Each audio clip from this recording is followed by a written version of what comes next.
Yung St. Timothy, ayan si Madam Roma. St. Timothy and I think Wawaw is here. Yeah, St. Timothy, meron kayong ghost project sa Bulacan? Mr. Chair, wala po. Okay. Categorically. Tapos yung Wawaw?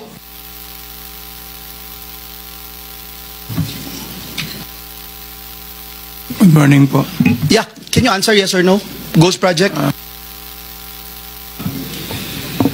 Can you turn on the microphone, please?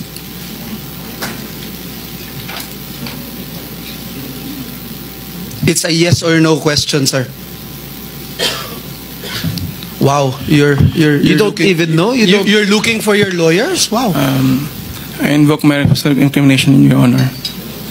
Okay. Ano? Can you repeat your answer? Wow. Can you repeat your answer, Mr. Arevalo? I invoke my right for self-incrimination in your honor. My God. The question of the majority floor leader is very simple. It's very simple.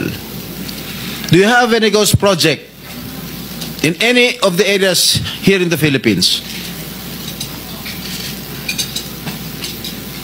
Answer.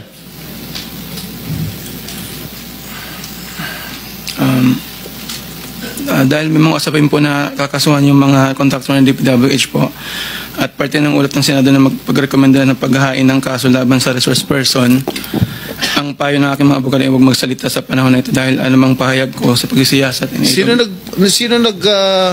utos sa'yo na huwag magsalita?